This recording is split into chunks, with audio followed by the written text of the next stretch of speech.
ಹೋದ ಯೂಟ್ಯೂಬ್ ವಿಡಿಯೋದಲ್ಲಿ ನಾನು ಬ್ರಿಟಿಷ್ ಸಂವಿಧಾನದ ವಿಕಾಸವನ್ನು ನಿಮಗೆ ಸಂಕ್ಷಿಪ್ತವಾಗಿ ವಿವರಿಸಿದ್ದೆ. In the last YouTube video I explain to you briefly the evolution of the British constitution. ಸಂಕ್ಷಿಪ್ತವಾಗಿ ಯಾಕೆ ಅಂತ ಹೇಳಿದರೆ that is not there in your syllabus. ಆ ಭಾಗ ಸಿಲೆಬಸಲ್ಲಿ ಇಲ್ಲ. But without studying the background, ಹಿನ್ನೆಲೆಯನ್ನು ನಮಗೆ ತಿಳಿಯದೆ ಸಂವಿಧಾನದ ಲಕ್ಷಣಗಳನ್ನು ಅರ್ಥ ಮಾಡಿಕೊಳ್ಳಿಕ್ಕೆ ಆಗೋದಿಲ್ಲ. We cannot understand the features of the constitution. ಇವತ್ತು ಆರಂಭದಲ್ಲಿ ನಾನು ನಿಮಗೆ ಇಂಗ್ಲೆಂಡಿನ ಮ್ಯಾಪನ್ನು ಹಾಕಿದ್ದೇನೆ. I have initially given you A map of England. ಅದನ್ನು ಸೂಕ್ಷ್ಮವಾಗಿ ನೋಡಿಕೊಳ್ಳಿ, ಒಬ್ಸರ್ವ್ ಇಟ್ ಕೇರ್ಫುಲಿ. ಯಾವ ಎಲ್ಲ ಭಾಗಗಳು ಇಂಗ್ಲೆಂಡ್ನಲ್ಲಿ ಇವೆ, what all parts exist in England, ಅದರ ರಾಜಧಾನಿ ಯಾವುದು ಅಂತ ನೋಡಿಕೊಳ್ಳಿ. ಅದರ ಜೊತೆಯಲ್ಲಿ ಇಂಗ್ಲೆಂಡಿನ ಪ್ರಥಮ ಪ್ರಧಾನಮಂತ್ರಿ ಯಾರು, ಈಗಿನ ಪ್ರಧಾನಮಂತ್ರಿ ಯಾರು, ಏನೆಲ್ಲ ಇಂಗ್ಲೆಂಡಿನ ರಾಜಕೀಯ ಬೆಳವಣಿಗೆಗಳು, ಇದನ್ನು ನೀವು ನಿಮ್ಮದೇ ಆದ ರೀತಿಯಲ್ಲಿ ಅರ್ಥ ಮಾಡಿಕೊಳ್ಳಿಕ್ಕೆ ಪ್ರಯತ್ನ ಮಾಡಿ.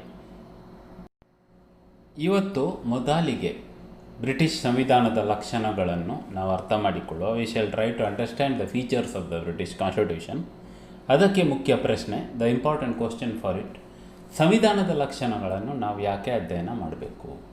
Y should we study the features of any constitution? ನೋಡಿ, ಜಗತ್ತಿನ ಎಲ್ಲ ಸಂವಿಧಾನಗಳು, most constitutions of the world, ಸಾಮಾಜಿಕ ಸಂಘರ್ಷ ಮತ್ತು ಪ್ರತಿರೋಧದ ಹಿನ್ನೆಲೆಯಲ್ಲಿ ಬೆಳೆಯುತ್ತವೆ. Emerge in the context of social struggle and resistance. ಯಾರ ನಡುವೆ ಸಂಘರ್ಷ? ಕಾನ್ಫ್ಲಿಕ್ಟ್ ಬಿಟ್ವೀನ್ whom ಅಂದರೆ ಅಧಿಕಾರ ಇರುವವರು ಮತ್ತು ಅಧಿಕಾರಕ್ಕೆ ಒಳಪಡುವವರ ನಡುವೆ. Those who exercise the power and over whom it is exercised. ಇವರ ನಡುವೆ ಸಂಘರ್ಷಗಳು ಇದ್ದೇ ಇರುತ್ತವೆ. Tendencies of misuse of power, ಅಧಿಕಾರ ದುರುಪಯೋಗದ ಪ್ರವೃತ್ತಿಗಳು ಹಾಗೂ ಅವುಗಳನ್ನು ನಿಯಂತ್ರಿಸಲು ಪ್ರತಿರೋಧಗಳು. And efforts to tame that power, ಆ ಅಧಿಕಾರವನ್ನು ಪಳಗಿಸಲು ಜನರ ಪ್ರಯತ್ನಗಳು ಸಂವಿಧಾನದ ಬೆಳವಣಿಗೆಗೆ ಕಾರಣವಾಗುತ್ತವೆ. Are the reasons for the development of the constitution. ಸಂವಿಧಾನದ ಲಕ್ಷಣಗಳನ್ನು ನಾವು ಅರ್ಥ ಮಾಡಿಕೊಳ್ಳುವುದರಿಂದ, when we try to understand the features of the constitution, ಅದು ನಮ್ಮ ನ್ಯಾಯದ ಪ್ರಜ್ಞೆಯನ್ನು ಹೆಚ್ಚಿಸ್ತದೆ. It enlightens our knowledge and sense of justice. ಯಾವುದೇ ಸಂವಿಧಾನದ ಅಧ್ಯಯನದ ವಿದ್ಯಾರ್ಥಿ, any student who studies the constitution, ನ್ಯಾಯದ ಮೌಲ್ಯದಲ್ಲಿ ನಂಬಿಕೆ ಇರುವವರು ಆಗಿರಬೇಕು. They should believe in the value of justice. ಈ ಉದ್ದೇಶಕ್ಕೋಸ್ಕರ ನಾವು ಸಂವಿಧಾನವನ್ನು, ಅದರ ಲಕ್ಷಣಗಳನ್ನು ಅರ್ಥ ಮಾಡಿಕೊಳ್ಬೇಕು. For this purpose we have to understand constitution and its features.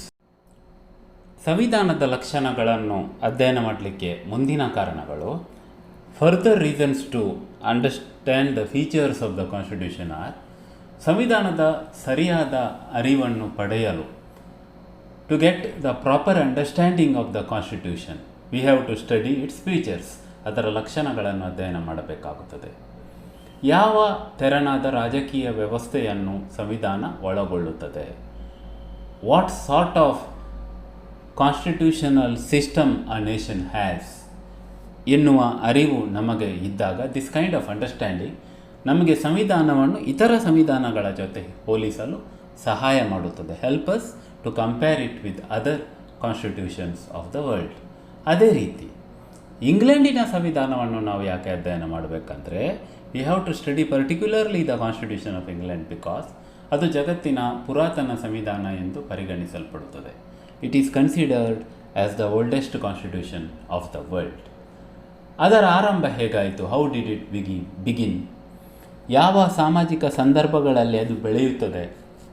In which social context it developed ಎನ್ನುವುದನ್ನು ನಾವು ತಿಳಿದುಕೊಳ್ಳಬಹುದು. We can understand it.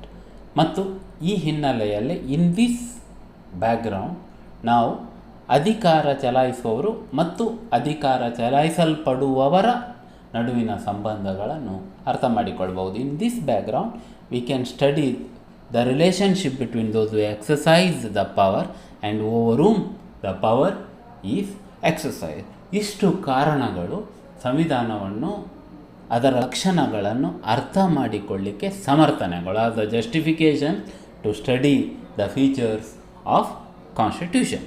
ಈಗ ನಾವು ಸಂವಿಧಾನದ ಲಕ್ಷಣಗಳನ್ನು ಒಂದೊಂದಾಗಿ ಅರ್ಥ ಮಾಡಿಕೊಳ್ಳುವ ಪ್ರಯತ್ನ ಮಾಡುವ. ಬ್ರಿಟಿಷ್ ಸಂವಿಧಾನದ ಮೊದಲ ಲಕ್ಷಣ ಅದು ಲಿಖಿತ ಕಾನೂನುಗಳ ಮತ್ತು ಅಲಿಖಿತ ಆಚರಣೆಗಳ ಮಿಶ್ರಣ. It is a combination of written laws and unwritten practices. British ಸಂವಿಧಾನಕ್ಕೆ ಸಂವಿಧಾನ ರಚನಾ ಸಮಿತಿ ಇಲ್ಲ. ಇದು ಫಸ್ಟ್ ಥಿಂಗ್ ನೀವು ಗಮನದಲ್ಲಿ ಇಡಬೇಕು. British constitution is not formed by A constituent assembly. ಭಾರತದ ಅಮೆರಿಕದ ಸಂವಿಧಾನ ರಚನೆಯ ಥರ ಅಲ್ಲಿ ಸಂವಿಧಾನ ರಚನಾ ಸಮಿತಿ ಇಲ್ಲ. ಅದರ ರಚನೆಗೆ ನಿರ್ದಿಷ್ಟ ಕಾಲಮಿತಿ ಇಲ್ಲ. It has no fixed time in its preparation. ಈ ಸಂವಿಧಾನ ವಿಕಾಸವಾದದ್ದು. This constitution has evolved. ಜನರು ಮತ್ತು ಅಧಿಕಾರಗಳ ನಡುವೆ ನಡೆದ ಸಂಘರ್ಷ, the conflict between the kings and the people or the power and the people, ಈ ಸಂವಿಧಾನದ ವಿಕಾಸಕ್ಕೆ ಕಾರಣವಾಗಿದೆ. Is reason for the evolution of this constitution. ಅದರ ಜೊತೆಯಲ್ಲೇ ಚರಿತ್ರೆಯ ಅನುಭವಗಳು, ಹಿಸ್ಟಾರಿಕಲ್ ವಿಸ್ಡಮ್ ಅಂತ ನಾನಲ್ಲಿ ಹಾಕಿದ್ದೇನೆ, ಚಾರಿತ್ರಿಕ ಸುಜ್ಞಾನ ಮತ್ತು ಲಿಖಿತ ಕಾನೂನುಗಳ ಮಿಲನ and the combination of written laws, ಇವು ಎರಡೂ ಸೇರಿ ಬೇರೆ ಬೇರೆ ಸಮಯಗಳಲ್ಲಿ ಇವು ಸೇರಿ these combined in different times British ಸಂವಿಧಾನ ಬೆಳೆದಿದೆ. ಆದುದರಿಂದ ಬ್ರಿಟಿಷ್ ಸಂವಿಧಾನಕ್ಕೆ ಲೇಖಕರು ಇಲ್ಲ. ಒಬ್ಬ ಲೇಖಕ ಅಥವಾ ಒಂದು ಗುಂಪು ಲೇಖಕರ ಗುಂಪು ಇಲ್ಲ. British constitution is A constitution without author's. ಅದು ವಿಸ್ತಾರವಾಗಿ ಬೆಳೀತಾ ಬಂದಿದೆ. ಈಗ ಬ್ರಿಟಿಷ್ ಸಂವಿಧಾನದ ಲಿಖಿತ ಭಾಗಗಳಿಗೆ ಉದಾಹರಣೆಗಳು ಯಾವುದೆಂದರೆ, the written parts of British constitution are Magna Carta, 1215 ಅದು ಜಾರಿಯಾಗ್ತದೆ. It was implemented in 1215. King John ಮತ್ತು ಗ್ರೇಟ್ ಕೌನ್ಸಿಲ್ ಆಫ್ ಇಂಗ್ಲೆಂಡ್ ಇವರ ನಡುವೆ ನಡೆದ ಒಪ್ಪಂದ ಇದು. ಅರಸರು ಮತ್ತು ಆಗಿನ ಅರಸರ ಸಲಹಾಗಾರರ ನಡುವೆ ನಡೆದ ಒಪ್ಪಂದ ಇದು. ಎಂತ ಮಾಡ್ತದೆ ಅಂದರೆ, ಅರಸ ಅಧಿಕಾರವನ್ನು ಹೊಣೆಗಾರಿಕೆಯಿಂದ ಚಲಾಯಿಸಬೇಕು. King has to exercise his power with responsibility ಎನ್ನುವ ಹಿನ್ನೆಲೆಯಲ್ಲಿ ಬೆಳೆಯುತ್ತದೆ. It grows in this background. ಅದು 1215 ಮ್ಯಾಗ್ನಾ ಕಾರ್ಟಾ. ಇನ್ನು 1628 ಪಿಟಿಷನ್ ಆಫ್ ರೈಟ್ಸ್, 1628. ಇದು ಈ ಜನರು ಮತ್ತು ಆಗಿನ ಅರಸ King Charles First, people and then King Charles, ಮೊದಲನೇ ಚಾರ್ಲ್ಸ್ ಇವರ ನಡುವೆ ನಡೆದ ಒಪ್ಪಂದ. It is a contract between king and the people. ಅರಸರು ತಮ್ಮ ಅಧಿಕಾರವನ್ನು ದುರುಪಯೋಗಪಡಿಸಬಾರದು. King should not misuse his powers. ಹೇಗೆ? ಆರ್ಬಿಟ್ರರಿ ಅರೆಸ್ಟ್, ಅಕ್ರಮ ಬಂಧನ ಮಾಡಬಾರ್ದು. ಆರ್ಬಿಟ್ರರಿ ಟ್ಯಾಕ್ಸೇಷನ್ ಅಥವಾ ಪರ್ಮಿಷನ್ ಇಲ್ಲದೆ, ಜನರ ಸಮ್ಮತಿ ಇಲ್ಲದೆ ತೆರಿಗೆಗಳನ್ನು ಹೇರುವುದು. ಇನ್ ಟೋಟಲ್ ಒಟ್ಟಾರೆ ಅರಸ ಅಧಿಕಾರವನ್ನು ದುರುಪಯೋಗ ಮಾಡಬಾರದು ಎನ್ನುವಂಥ ಹಿನ್ನೆಲೆಯಲ್ಲಿ 1628 Petition of Rights, 1689 Bill of Rights 1689. ಇದು ಪಾರ್ಲಿಮೆಂಟಿನ ಸರ್ವೋಚ್ಚತೆಯ ಉದಾಹರಣೆ. It is an example of the supremacy of British parliament. ಕಾನೂನು ಮಾಡಲಿಕ್ಕೆ ಪಾರ್ಲಿಮೆಂಟಿನ ಅಧಿಕಾರಗಳು ಇಲ್ಲಿ ಹೆಚ್ಚಾಗ್ತವೆ. Law making powers of the parliament increase in England due to Bill of Rights. ಇದರ ಜೊತೆಯಲ್ಲಿ ಪಾರ್ಲಿಮೆಂಟ್ ಆ್ಯಕ್ಟ್ಸ್ 1911 ಮತ್ತು 1949, ಪಾರ್ಲಿಮೆಂಟರಿ ಆ್ಯಕ್ಟ್ಸ್ ಆಫ್ 1911 ಆ್ಯಂಡ್ 1949. ಇದು ಎಂತ ಮಾಡ್ತದೆ ಅಂತ ಹೇಳಿದರೆ, ಪಾರ್ಲಿಮೆಂಟಿನ ಅಧಿಕಾರ ಅವಧಿ, ದ ಟೆನ್ಯೂರ್ ಆಫ್ ದ ಪಾರ್ಲಿಮೆಂಟನ್ನು ನಿರ್ಧರಿಸ್ತದೆ. Decides the tenure of the parliament. ಮತ್ತು ಈ ಆ್ಯಕ್ಟ್ಸ್ಗಳ ನಂತರ, ಈ ಶಾಸನಗಳ ನಂತರ ಸಾಮಾನ್ಯರ ಸಭೆಯ ಅಧಿಕಾರಗಳು ಹೆಚ್ಚಾಗ್ತವೆ. Powers of the House of Commons in England increase. ಇಂಗ್ಲೆಂಡ್ನಲ್ಲಿ 2 ಸದನಗಳಿವೆ, ಸಾಮಾನ್ಯರ ಸಭೆ ಮತ್ತು ಶ್ರೀಮಂತರ ಸಭೆ. ಸಾಮಾನ್ಯರ ಸಭೆ ಕೆಳ ಸದನ, ಶ್ರೀಮಂತರ ಸಭೆ ಮೇಲ್ಸದನ. ಇದನ್ನು ನೀವು ಮತ್ತೆ ಅಧ್ಯಯನ ಮಾಡ್ತೀರಿ. ಸಾಮಾನ್ಯರ ಸಭೆಯಲ್ಲಿ ಚುನಾಯಿತ ಪ್ರತಿನಿಧಿಗಳು ಇದ್ದಾರೆ, ಜನರ ಪ್ರತಿನಿಧಿಗಳು. House of Commons has elected representatives of the people. ಇವರ ಅಧಿಕಾರಗಳನ್ನು ಇದು ಹೆಚ್ಚಿಸ್ತದೆ. ಇದು ನಿಮಗೆ ಜಸ್ಟ್ ಕೆಲವು ಉದಾಹರಣೆಗಳು. ಯಾವುದಕ್ಕೆ? ಲಿಖಿತ ಭಾಗಗಳಿಗೆ. ಅಲ್ಲಿ ಕನ್ನಡದಲ್ಲಿ ಆಲಿಖಿತ ಭಾಗಗಳು ಅಂತ ಅದು ಟೈಪ್ ಆಗಿದೆ, ಅದು ಆಲಿಖಿತ ಅಲ್ಲ, ಲಿಖಿತ. ಓಕೆ, ಅದನ್ನು ಸರಿ ಮಾಡಿಕೊಳ್ಳಿ. ಇಟ್ ಈಸ್ ನಾಟ್ ಅನ್ರಿಟನ್, ಇದು return parts of the constitution. ಅದಕ್ಕೆ ಉದಾಹರಣೆಗಳು. ರಿಟರ್ನ್ ಪಾರ್ಟ್ಸ್ ಯಾವುದು ಅಂತ ಹೇಳಿ ನಿಮಗೆ ಗೊತ್ತಾಗಬೇಕು.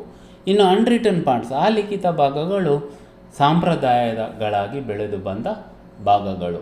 ದೋಸ್ which have developed as traditions. ಈಗ ಬ್ರಿಟಿಷ್ ಪಾರ್ಲಿಮೆಂಟರಿ ಸಿಸ್ಟಮ್, ಬ್ರಿಟನ್ನಿನ ಪಾರ್ಲಿಮೆಂಟರಿ ವ್ಯವಸ್ಥೆ, ಕ್ಯಾಬಿನೆಟ್ ಪದ್ಧತಿ, ಕ್ಯಾಬಿನೆಟ್ ಸಿಸ್ಟಮ್, ಪ್ರಧಾನಮಂತ್ರಿಯವರ office, the office of the ಅಥವಾ ಹುದ್ದೆ, office of the prime minister ಇತ್ಯಾದಿ ಆ ಲಿಖಿತ ಭಾಗಗಳಾಗಿ ಬೆಳೆದಿರುವ ವಿಷಯಗಳು. ಇಷ್ಟನ್ನು ನಿಮ್ಮ ವಿವರಣೆಯಲ್ಲಿ ನೀವು ಸೇರಿಸಬೇಕು. ಪುರಾತನ ಹಾಗೂ ವಿಕಸಿತವಾಗುತ್ತಿರುವ ಸಂವಿಧಾನ, ಓಲ್ಡೆಸ್ಟ್ ಆ್ಯಂಡ್ ಇವಾಲ್ವಿಂಗ್ ಕಾನ್ಸ್ಟಿಟ್ಯೂಷನ್. ನೋಡಿ, ಯಾವುದೇ ಸಂವಿಧಾನ ಹೇಗೆ ಬೆಳೀತದೆ, how does a constitution grow ಅಂತ ಹೇಳಿದರೆ, ಯಾವ ಭಾಗಗಳು ಜನರಿಗೆ ದುಃಖ ಕೊಡ್ತವೆ, the parts which increase the sufferings of the people, ಆ ದುಃಖ ಕೊಡುವ ಅಂಶಗಳ ವಿರುದ್ಧ ಜನರು ಹೋರಾಡ್ತಾರೆ. People fight against oppression. ಆಗ ಸಂವಿಧಾನದ ಲಿಖಿತ ಭಾಗಗಳು ಅಸ್ತಿತ್ವಕ್ಕೆ ಬರ್ತವೆ. Then the written parts of the constitution come in to existence. ಯಾವಾಗ ಒಳ್ಳೆಯ ಆಚರಣೆಗಳು ಇವೆ, ವಿಚ್ ಗುಡ್ ಪ್ರಾಕ್ಟೀಸಸ್ ಎಕ್ಸಿಸ್ಟ್, ಅದು ಸಂಪ್ರದಾಯಗಳಾಗಿ ಬೆಳೆದು ಬರ್ತವೆ. They continue as traditions. ಈಗ ಬ್ರಿಟಿಷ್ ಸಂವಿಧಾನ ಸೇಮ್ ಟೈಮಲ್ಲಿ ಪುರಾತನ ಮತ್ತು ವಿಕಾಸವಾಗುತ್ತಿರುವ ಸಂವಿಧಾನ.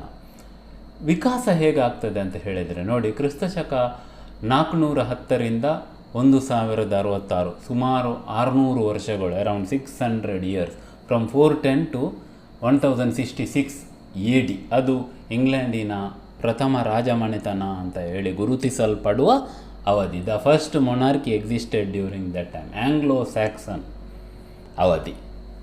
ಆ ಅವಧಿಯಲ್ಲಿ ಬ್ರಿಟಿಷ್ ಸಂವಿಧಾನದ ಉಗಮ ಪ್ರಾರಂಭವಾಗುತ್ತದೆ. That time British constitution starts emerging.